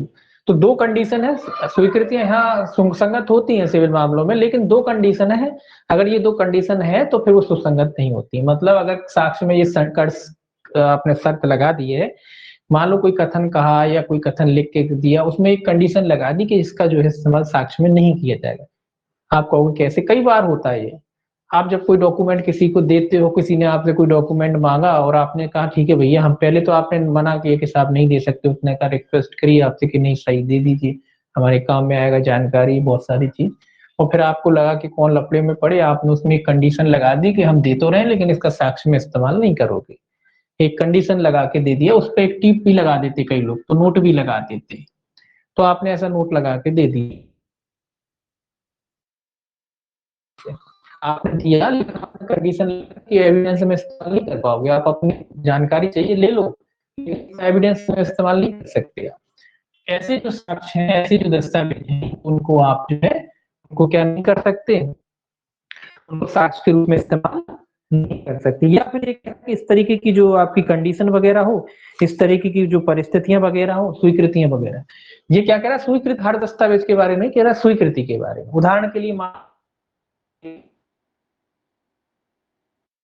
मान लो हमने, कई लोग होते हैं ना कि अब हमने मान लो अपने कोई मन में कोई बात थी वो स्वीकार करी, वो बात स्वीकार वगैरह करी और साथ में वो लेटर लिख के आपको डाल दिया, साथ में एक टिक भी लगा दी कि जो है जो हमने आपसे स्वीकृतियां की हैं इस लेटर में, वो आप इसको नहीं कर सकते, इसको साक्ष्य में इस्तेमाल नहीं कर सकते। इस तरीके की अगर शर्त लगी है तो उसका साक्ष्य में इस्तेमाल नहीं किया जा सकता, उसका इस्तेमाल साक्ष्य में नहीं किया, वो भले ही संस्वीकृतियां हैं लेकिन उन स्वीकृतियों पे साक्ष्य में इस्तेमाल नहीं किया जाएगा अगर ऐसी कोई कंडीशन है। दूसरा ये कहता है कि ऐसी परिस्थितियों में की गई हो जहां न्यायालय अनुमान लगा सकता है कि इसका इस्तेमाल साक्ष्य में नहीं करना चाहिए या नहीं किया जा सकता, तो उन स्वीकृतियों का भी जो है क्या नहीं किया जा सकता, साक्ष्य में इस्तेमाल नहीं। अब वो परिस्थितियां कैसे होती हैं, वो परिस्थितियां ऐसी, मान लीजिए कोई व्यक्ति या मान लो माँ बाप है या कोई भी है XYZ, कोई भी व्यक्ति है, बी से कोई कथन करता है, बी को भावनाओं में बहा लिया, मान लो जिसको लगा ये बिस्तर पे डला हुआ है और ये मर रहा है, इसने कहा कि भाई बी से कि भाई तुम, मुझे पता पड़ा गलत काम करते हो, स्वीकार कर लो, या तुमने उसकी जमीन हड़पी है, देखो मैं मर रहा हूँ, अब तुम मेरे बेटे हो, तुम मुझे नहीं बताओगे, कैसे बताओगे, बता दो, मैं जानना चाहता हूँ मरने से पहले। और ऐसी कंडीशन में थी और हमने वो जमीन हड़प ली है, तो ऐसे कंडीशन में जो कथन किए जाते हैं, स्वाभाविक सी बात है न्यायालय इस बात का अनुमान रखता है कि जो स्वीकृति इसने की है, जो इसने कबूल किया है, उसका इस्तेमाल साक्ष्य देने के उद्देश्य से नहीं किया जा सकता, तो कुछ कंडीशन हो सकती है, तो इन दोनों अवस्थाओं में जो है उसका उन स्वीकृतियों का जो है साक्ष्य में इस्तेमाल नहीं किया जा सकता, उनको क्या नहीं किया जा सकता, साक्ष्य में नहीं लिया जा सकता, मतलब वो सुसंगत नहीं होती।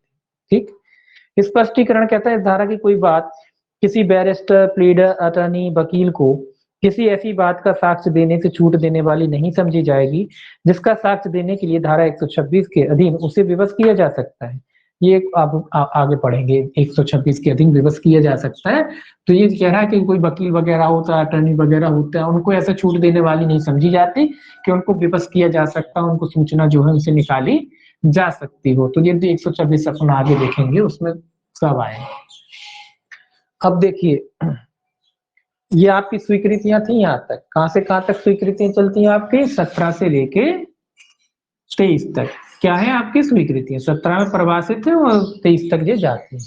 इसके बाद आ जाती हैं 24 से संस्वीकृतियां। अब क्या आ जाएंगी, संस्वीकृति, इसको थोड़ा जल्दी करते हैं, संस्वीकृति 24 में क्या आ जाती है, संस्वीकृतियां आ जाती है। अब बात कोई क्वेश्चन ये आता है कि स्वीकृति कहाँ परिभाषित है, आप जानते हैं 17 में परिभाषित है। दूसरा क्वेश्चन ये आता है कि संस्वीकृतियों को कहाँ परिभाषित किया गया है ना, तो आप क्या लगाओगे, धारा 24, धारा 24 नहीं लगाओगे, आप लिखोगे कि संस्वीकृति को एविडेंस एक्ट में परिभाषित नहीं किया गया, संस्वीकृति को परिभाषित ही नहीं किया गया है, परिभाषित नहीं किया गया है। ठीक है, संस्वीकृति को जो है परिभाषित नहीं किया गया, ये आपको आंसर लगाना है। अब आप कहोगे परिभाषित नहीं किया गया तो कैसे फिर चलता है काम, ऐसे ही चलता है, जो 17 है वही चलता है, स्वीकृति की जो परिभाषा है वही संस्वीकृति में लागू होती है। ठीक है, तो स्वीकृति इसीलिए इसको परिभाषित नहीं किया गया कि स्वीकृति की जो परिभाषा है वो ही संस्वीकृति में लागू होती है, बस अंतर इतना हो जाता है, ये सिविल मैटर में चली जाती है, आपराधिक। जब आप किसी इकबालिय बयान, मतलब जब आप किसी अपराध को स्वीकार करते हो तो वो क्या कहलाती है, वो संस्वीकृति कहलाती है। उसी मैटर में अगर आप कोई सिविल राइट वाला मैटर है, सिविल कोई मैटर है, तो वो स्वीकृति क्या कहलाती है, वो आपकी स्वीकृति कहलाती है। और अगर उसको आप अपराध में स्वीकार करते हो कि मैंने हत्या की, ये स्वीकार कर लिया, मैंने चोरी की, ये स्वीकार कर लिया, तो ये क्या कहलाता है, फिर इसको आप संस्वीकृति कहते हैं। ठीक, इतना अंतर है दोनों में। इसको संस्वीकृति को जो है अधिनियम में कहीं परिभाषित नहीं किया गया है। धारा 17 की जो स्वीकृति की परिभाषा है वही संस्वीकृति पे भी लागू होती है। ठीक, अब देखिए 24 और 24 तो केवल ये बताता है कि भैया संस्वीकृति नहीं की जा सकती। कब ये कहता है, उत्प्रेरणा, धमकी या वचन द्वारा कराई गई संस्वीकृति दंडक कार्रवाई में कब विसंगत होती है। अगर किसी व्यक्ति को उत्प्रेरणा देकर, उत्प्रेरणा मतलब लालच वगैरह, ये याद रखना आप, ये मैं लिख नहीं रहा यार। उत्प्रेरणा किसी को दी है, किसी को धमका के, किसी जो पुलिस वाले करते हैं ना, कोई लालच दे दिया कि भैया कबूल लो, या मान लो आपने उसको पैसा दे दिया, लालच दे दिया, या डरा दिया, धमका दिया कि जाके कबूल लो, तो ऐसी संस्वीकृति क्या होती है, ऐसी संस्वीकृति क्या होती है, विसंगत होती है। क्या होती है, विसंगत होती है। मतलब ऐसी स्वीकृति, ऐसी संस्वीकृति को स्वीकार नहीं करता न्यायालय। स्वीकृति क्या होना चाहिए, निष्पक्ष होनी चाहिए, अपने आप में की जानी चाहिए, मतलब अपने मन से की जानी चाहिए। ऐसा नहीं कि किसी के दबाव में आके कह दिया, किसी ने दबाव डाला, जाके कर लिया, अपना जुर्म कबूल कर लिया। तो यहाँ विधि कहती कि अपने आप में स्वीकार करना चाहिए, अपने आपने स्वेच्छा से स्वीकार किया हो। तो ये धारा 24 क्या कहती है, अगर उत्प्रेरणा, धमकी अगर के आदि, आप इसकी हेडिंग कर लोगे तो इससे काम चल जाएगा। आप इतना याद रखना कि उत्प्रेरणा, धमकी या वचन, तीनों है ना, उत्प्रेरणा, धमकी या वचन द्वारा कराई गई संस्वीकृति क्या होती है, विसंगत होती है। क्या होती है, विसंगत होती है, मतलब वो ग्रहण नहीं की जाएंगी, है ना, ये याद रखना है। अब देखिए ये क्या कहता है, अभियुक्त द्वारा की गई संस्वीकृति दंडिक कार्य में विसंगत होती है यदि उसके दिए जाने के बारे में न्यायालय को यह प्रतीत होता है कि अभियुक्त व्यक्ति के विरुद्ध आरोप के बारे में वह ऐसी उत्प्रेरणा, धमकी या वचन द्वारा कराई गई है जो प्राधिकारवान व्यक्ति की ओर से दिया गया है और जो न्यायालय की राय में उसके लिए पर्याप्त हो कि वह अभियुक्त व्यक्ति को यह अनुमान करने के लिए उसे युक्तियुक्त प्रतीत होने वाले आधार देती है कि उसके बारे में वह अपने विरुद्ध कार्रवाई के बारे में ऐहिक रूप से कोई फायदा उठाएगा, ऐहिक रूप से किसी बुराई का या परिवर्जन कर देगा। सीधा तो लैंग्वेज लिखिए अधिकारतावान व्यक्ति वही हो सकता है जो उस पर दबाव डाल सकता है, कोई भी व्यक्ति जो उस पर दबाव डाल सकता है, प्रेशर डाल सकता है। तो ऐसे व्यक्ति के दबाव में अगर उस व्यक्ति ने कोई स्वीकृति की है, संस्वीकृति अगर की है, तो ऐसी संस्वीकृति क्या है, बस आपको इतना याद रखना है, ऐसी संस्वीकृति क्या होती है, विसंगत होती। इसके बाद सीधा 28 पे आ जाओ, इसी का उल्टा है 28, इसी का उल्टा 24 का उल्टा क्या है, 28। ये 28 क्या कहता है, अगर उत्प्रेरणा, धमकी या वचन का जो प्रभाव था, उत्प्रेरणा, धमकी या वचन से पैदा हुआ मन का प्रभाव के दूर हो जाने के पश्चात की गई। अब ये कह रहा है कि जो उत्प्रेरणा, धमकी वगैरह दी गई थी, इसका प्रभाव क्या हो जाता है, दूर हो जाता है। जब प्रभाव दूर हो गया है, पहले धमकी दी थी, उसके बाद प्रभाव दूर हो गया, मान लो कुछ समय बाद दूर हो गया, किसी ने डराया, धमकाया, लेकिन वो प्रभाव बाद में मान लो किसी वजह से दूर हो गया, या कुछ समय बाद जो डर था, भय था, लोभ था, वो सब समाप्त हो गया, तो उसके बाद जो संस्वीकृति की जाएगी वो क्या होगी, वो सुसंगत होगी। क्या होगी, सुसंगत। अब भय बचा ही नहीं है, जब भय नहीं बचा तो संस्वीकृति क्या हो जाएगी, सुसंगत हो जाएगी। 24 का उल्टा क्या है, 28। 24 का उल्टा 28 है सेक्शन। ये कहता है यदि ऐसी कोई संस्वीकृति जैसी धारा 24 में निर्दिष्ट है, न्यायालय की राय में उसके मन पर प्रभाव के जो ऐसी किसी उत्प्रेरणा, धमकी या वचन कारित करते हुए है, कारित हुआ है, पूर्णतः दूर हो जाए के पश्चात की गई, तो वो सुसंगत हो जाती है। मतलब विसंगत थी 24 में, लेकिन वो प्रभाव अगर दूर हो जाता है तो वो सुसंगत हो जाती है। अब ये कैसे होता है, ये अपन फिर थोड़ा सीआरपीसी देखना पड़ेगा। क्या होता है कि मान लो कोई न्यायालय को अगर ये लगता है कि कोई व्यक्ति प्रलोभन, डरा धमका के अगर उससे स्वीकृति ली हुई है, मान लो पुलिस वालों ने जबरदस्ती बयान का बाद कबूल करा देते ना, तो उनने मजिस्ट्रेट के समक्ष जो है मामला आया, मजिस्ट्रेट साहब ने देखा, मजिस्ट्रेट को लगा कि पुलिस वालों ने इसको जो है डरा धमका के क्या किया, स्वीकृति। तो मजिस्ट्रेट साहब क्या करते हैं, मजिस्ट्रेट साहब तो स्वाभाविक सी बात है, वो संस्वीकृति क्या होती है, विसंगत होती है। मजिस्ट्रेट साहब एक प्रक्रिया का पालन करते हैं, मजिस्ट्रेट साहब उस व्यक्ति को कहाँ भेज देते हैं, जेल। देखिए हिरासत भी दो तरीके की होती है, जो अपन सीआरपीसी में देखा चुका है। एक होती है न्यायिक अभिरक्षा, एक होती है पुलिस अभिरक्षा। पुलिस अभिरक्षा मतलब लॉकअप में रहते हैं, वहां पुलिस पूछताछ करती है। जेल अभिरक्षा मतलब जेल भेज दिया जाता है ना। तो न्यायिक अभिरक्षा जिसे कहते हैं, न्यायिक अभिरक्षा मतलब जेल में भेज दिया जाता है, न्यायिक अभिरक्षा। तो मजिस्ट्रेट साहब क्या करते हैं कि संस्वीकृति लिखने से पहले उस व्यक्ति को जो है 10-15 दिन के लिए कहाँ भेज देते हैं, न्यायिक अभिरक्षा में भेज देते हैं, मतलब पुलिस वालों से दूर हो गया। अब 10-15 दिन में वो अकेला रह लेता है, वहां देख लेता है, फिर उसके बाद लौट के आता है। फिर मजिस्ट्रेट साहब चेक करते हैं, देखते हैं कि भाई इसका जो डर था, पुलिस का जो भय था इसका, वो खत्म हुआ कि नहीं हुआ। अगर उन्हें लगता है कि हाँ अब इसका भय निकल गया है, जो पुलिस से डर नहीं रहा है, पूरा भय वगैरह निकल गया, उसके बाद जो संस्वीकृति वो करता है वो क्या होती है, वो सुसंगत होती है। तो कुल मिला के जो उदाहरण है, तो उसका अगर भय दूर हो जाता है, और भय दूर होने के बाद अगर वो संस्वीकृति करता है, सीधा सीधा आपको याद रखना है कि अगर भय दूर हो जाता है तो वो संस्वीकृति क्या होती है, सुसंगत होती है। अब देखिए 24 था, उसके बाद ये है आपका 25। ये तो सेक्शन सीधा सीधा याद रखना है कि पुलिस ऑफिसर से की गई संस्वीकृति के साबित ना किया जाना, धारा 25 बिल्कुल याद रखना है। ये कहते हैं कि पुलिस के समक्ष की गई संस्वीकृति जो है, अगर पुलिस में अगर आप जाके कबूल कर लो कोई दिक्कत नहीं, पुलिस से कह दो कि हमने मारा, पिटाई से बच जाओगे, कोई दिक्कत नहीं। लेकिन क्योंकि पुलिस की संस्वीकृति मान्य नहीं होती, पुलिस की संस्वीकृति मान्य नहीं होती, ठीक है, तो याद रखेंगे कि पुलिस के समक्ष की गई संस्वीकृति जो है मान्य नहीं होती। अगर पुलिस के सामने अगर कोई व्यक्ति स्वीकार भी कर लेता है पुलिस वालों से कि हमने जो है अपराध किया है, तो वो स्वीकृति मान्य नहीं होती। पुलिस वाले न्यायालय में जाके ये साबित नहीं कर सकते कि इनने जो है स्वीकार किया। फिर आप कहोगे कि भैया पुलिस वाले मारते काहे को, फिर जब उनकी कोई वैल्यू ही नहीं है उनकी स्वीकृति की, तो मारते क्यों ना। कई लोग सोचेंगे कि भाई जब पुलिस की स्वीकृति की वैल्यू ही नहीं है तो फिर मारते पीटते क्यों, काय को बुलवाते हैं, जब जरूरत ही नहीं है उनकी स्वीकृति की, जब जानते ही है कि भैया उनके समक्ष की गए कथन की को तो कोई वैल्यू है नहीं, तो फिर क्यों मारते, फिर क्यों कबूल करवाते हैं कि अपराध किया। देखिए वो करवाते हैं जब्ती के लिए, आगे पढ़ेंगे जब्ती। पुलिस वालों के लिए सबसे इंपॉर्टेंट होता है जब्ती, उनकी जब्ती सिद्ध होती है, वो जब्ती सिद्ध कर सकते हैं। तो वो अपराध इसलिए कबूल करवाते हैं कि जब अपराध कबूल करेगा तो ये भी बताएगा कि किस हथियार से, किस जगह, किस जैसे, कहाँ पे मारा, कैसे करा, तो उसमें कुछ जब्ती भी होगी, उसको कुछ बरामदगी भी होगी। जब वो बरामदगी होगी तो वो बरामदगी पुलिस की क्या होती है, वैल्यू रखती है, इसीलिए वो मारा पीटी करते हैं, ठीक है ना, जब्ती के लिए। उनको फर्क नहीं पड़ता कि आपने करा कि नहीं करा, वो तो इस आपसे जब्ती कराना चाहते हैं। अगर जब्ती हो जाती है तो पुलिस की जो जब्ती है वो वैल्यूबल होती है, उसको ग्राह्य किया जाता है, ठीक है, इसीलिए।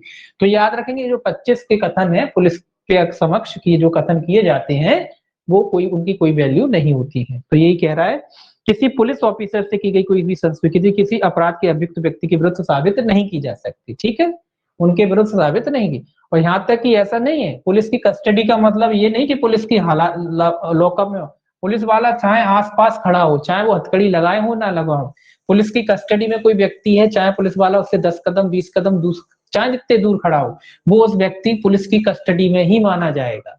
अगर कोई व्यक्ति पुलिस की अभिरक्षा में है, वो भले ही पुलिस वाला उससे कितनी ही दूर खड़ा हो, चाहे उसकी नजरों के आसपास हो या ना हो, अगर वो उसकी कस्टडी में है तो उस समय भी वो जो कथन करता है वो यही माना जाएगा कि उसने पुलिस की कस्टडी में कथन किए। इसमें कई उदाहरण आते हैं, मान लो एक तांगे वाला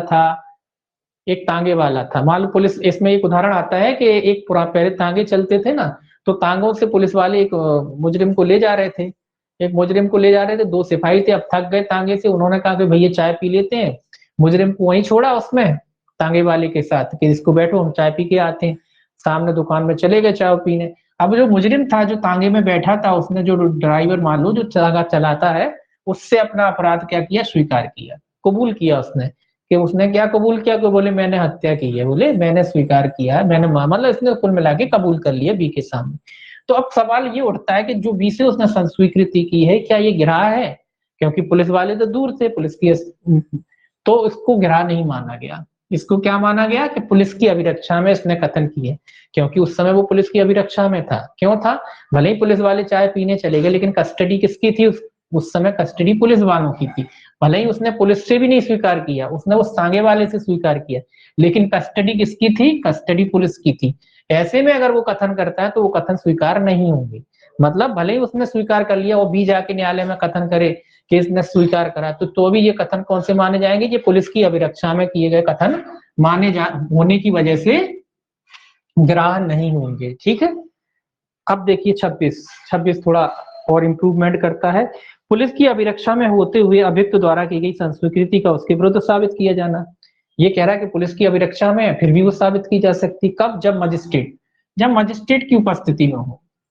पुलिस की अभिरक्षा में भले ही है व्यक्ति, लेकिन अगर वो मजिस्ट्रेट के समक्ष बयान कराते हैं, पुलिस वाले देखा होगा मजिस्ट्रेट के समक्ष बयान कराते हैं, अगर कोई व्यक्ति पुलिस की अभिरक्षा में है और वो कथन अगर मजिस्ट्रेट से कहता है तो वो कथन क्या होते हैं, वो कथन ग्राह होते हैं। क्या होते हैं? कथन ग्राह होते हैं। इसलिए आपने देखा होगा कि जो पुलिस वाले होते हैं वो मजिस्ट्रेट के पास ले जाते हैं, क्योंकि उनको पता है हमारे कथन ग्राह है नहीं, तो वो मजिस्ट्रेट के समक्ष, भले ही वो कस्टडी में पुलिस वालों की, लेकिन मजिस्ट्रेट के समक्ष उसे ले जाते हैं। वहां अगर कोई व्यक्ति स्वीकार कर लेता है मजिस्ट्रेट से, तो ये कथन क्या है? ग्राह है, भले ही मुझे पुलिस की अभिरक्षा में है उस समय। लेकिन अगर मजिस्ट्रेट के समक्ष कथन करता है, पुलिस की अभिरक्षा में होते हुए मजिस्ट्रेट के समक्ष कथन करता है, तो ये कथन क्या है? ये कथन ग्राह है।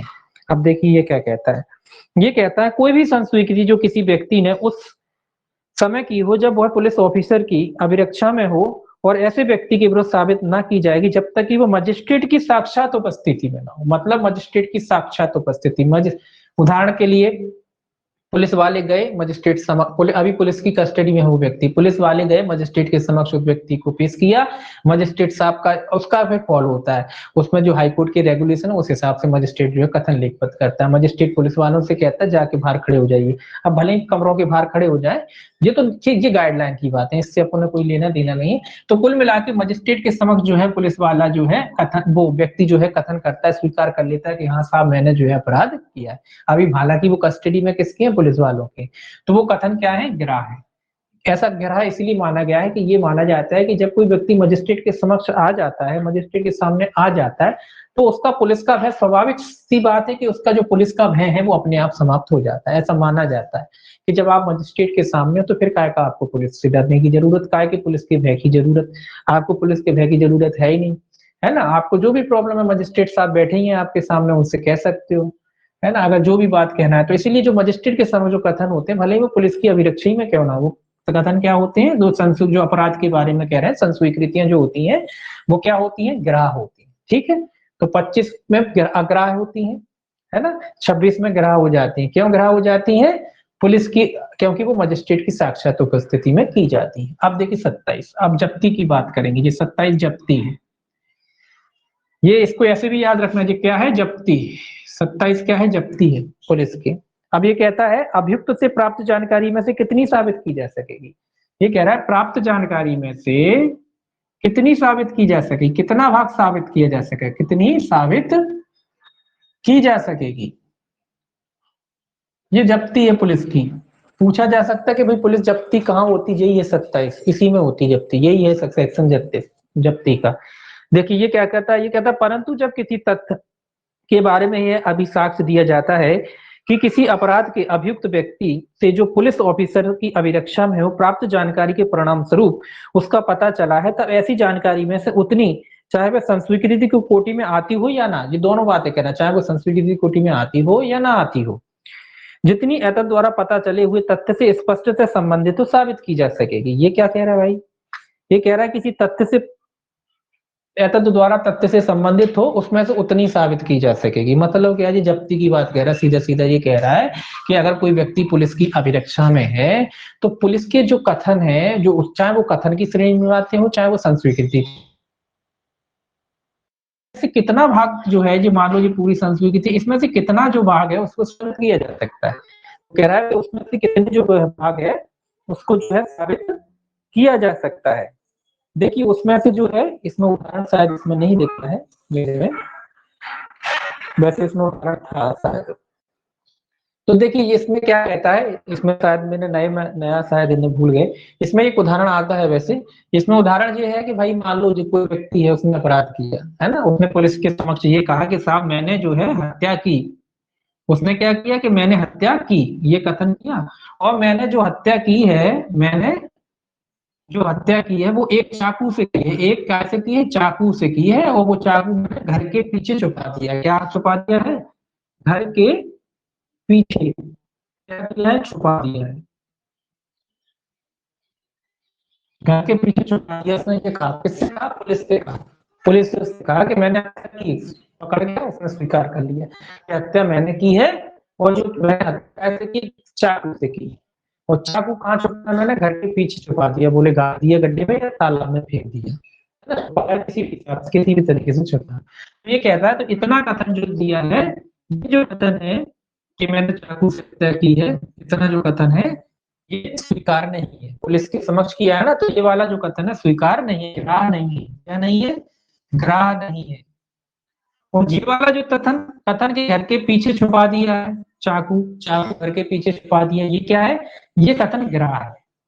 तो ये कह रहा है कि पुलिस के जो कथन है उसमें से कितना साबित किया जा सकता है? तो जहां उसने अपराध स्वीकार किया वो तो ग्राह्य है ही नहीं, ऊपर पढ़ चुके हैं, 25 में पढ़ चुके हैं।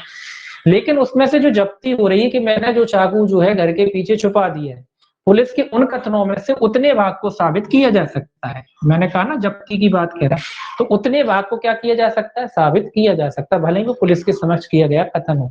इसीलिए कहा कि पुलिस वाले हैं किसी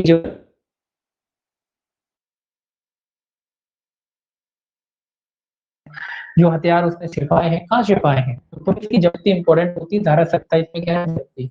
जो भी जब्ती होती है पुलिस की वो क्या है? न्यायालय स्वीकार करता है। तो वो जब्ती की वजह से पुलिस वाले मारते हैं। 28 अपन ने देख ही लिया। 29 देखिए क्या कहता है।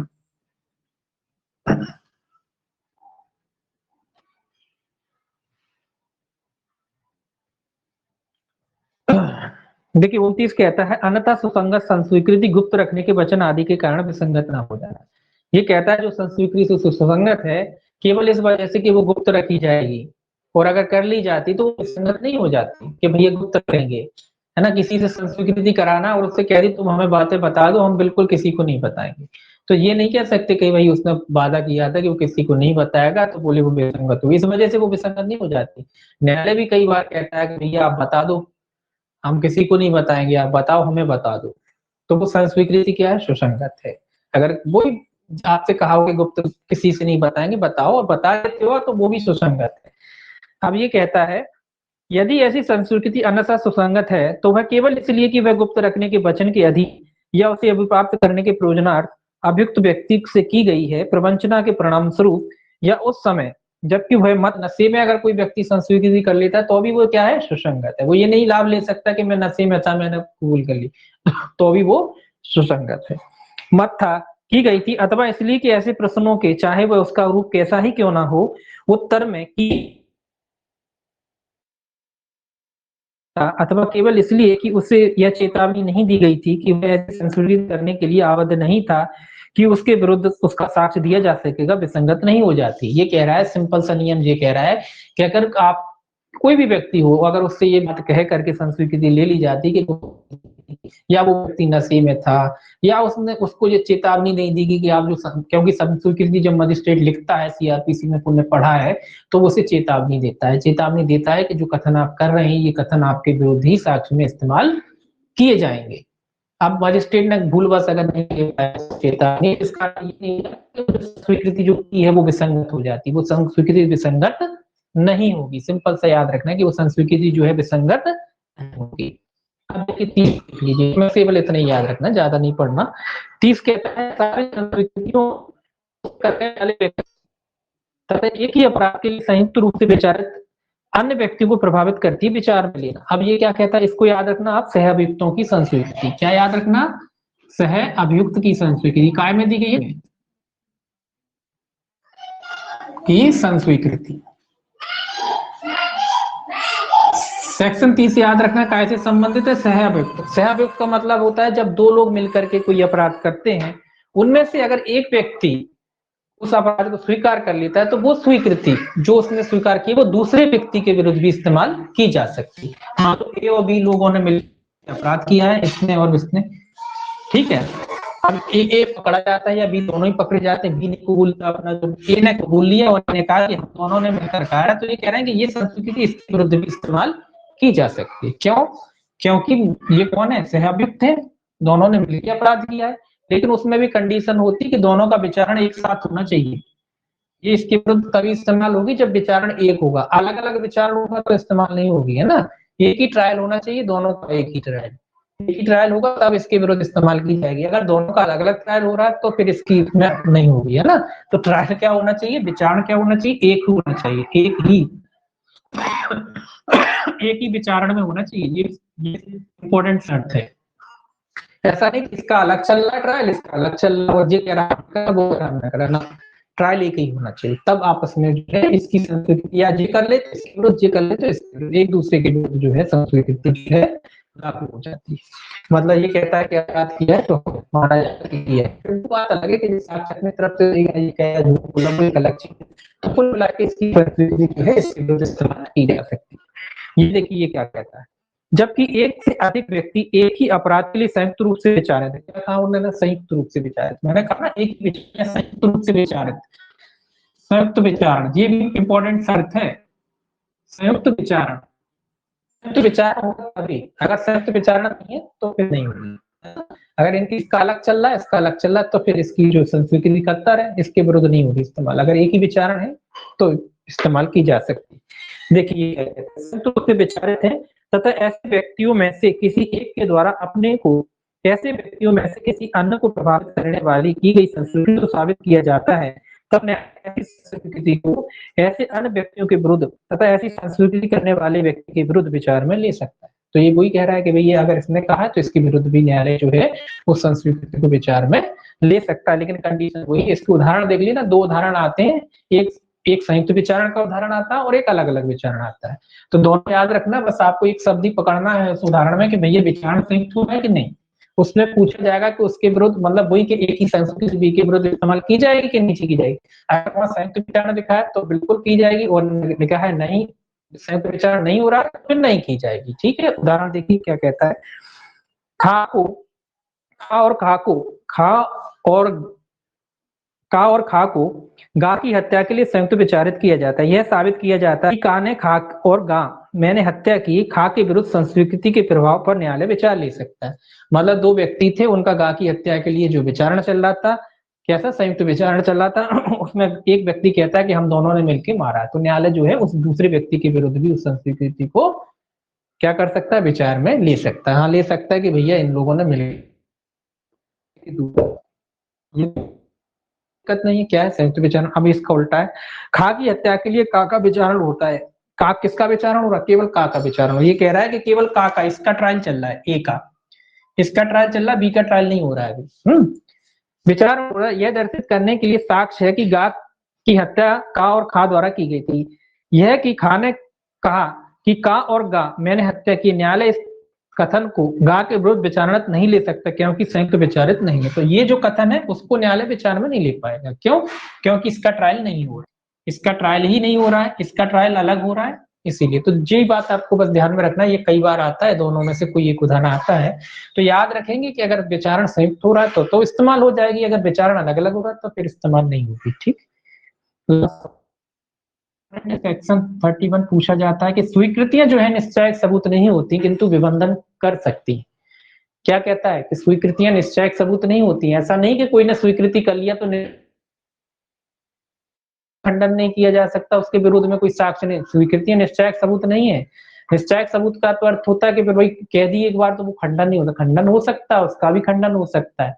निश्चायक सबूत तो नहीं है, खंडन हो सकता है, सब हो सकता है, लेकिन विबंधन के रूप में प्रवर्तन होती है, केवल इतने से काम चल जाएगा। विबंधन, विबंधन मतलब रोकती है। विबंधन आगे पढ़ेंगे अपन 115 में इसमें। विबंधन का मतलब क्या है, रोकना, आगे पढ़ेंगे 115 में है। विबंधन का मतलब होता है रोकना। एक बात जो मैंने बताया, एक बात मतलब बंध गए, अब हमने कह दिया ऐसा है, बाद में आप मुकर गए, तो बाद में मुकर नहीं सकते आप उस चीज से, सिविल मैटर में होता है। 115 पढ़ेंगे तो और अच्छा समझ में आएगा। विबंधन, विबंधन मतलब रोक दिया, आपने कोई कथन कहा कि पहले कह दिया कि हाँ ऐसा है और बाद में डिनाई कर रहे हैं, कई लोग डिनाई कर जाते हैं ना, तो ये कह रहा है कि भाई उस तरीके से आपको डिनाई नहीं करने दिया जाएगा। ये बात सबूत तो नहीं होती लेकिन विबंधन के रूप में जरूर काम करती, तो याद रखना अच्छे से। इसको घुमाते हैं फिर और फिर पूछते हैं कि स्वीकृतियां विबंधन के रूप में काम कर सकती हैं लेकिन निश्चायक सबूत नहीं होती, उल्टा सीधा करके पूछते हैं। तो ये सेक्शन 31 याद रखना और ये नियम याद रखना कि स्वीकृतियां जो है स्वीकृत विषयों का निश्चायक सबूत तो नहीं होती हैं किंतु एसेसमेंट पश्चात अंतर्विष्ट क्या है, विबंधन के रूप में परिवर्तित हो सकती है। मतलब स्टॉपल का काम करती है। विबंधन का मतलब है स्टॉपल, स्टॉप ही मान लीजिए, स्टॉपल, स्टॉपल के नाम से आता है। स्टॉपल विबंधन के रूप में काम करती है, स्टॉपल के रूप में जो है काम करती है। मतलब स्पीड बिल्कुल रोक दिया, आपको आगे बढ़ने नहीं दिया जाएगा अब आपको, आप अपनी बात पे क्या रहेंगे, अडिग रहेंगे। एक बार जो कथन कर लिए सो कर लिए, अब दोबारा आपको पलटने का मौका नहीं दिया जाएगा। तो उसी के बारे में ये कहता है सेक्शन 31। ठीक है, ये अपन बाकी जो देखेंगे कल देखेंगे, ये उन साक्षी के रूप में मृत्यु कालिक कथन वगैरह ये कल देखेंगे। और अभी पढ़ेंगे ये वाला जो सुबह का बैच था, थोड़ा 10-15 मिनट बाद बस। ठीक।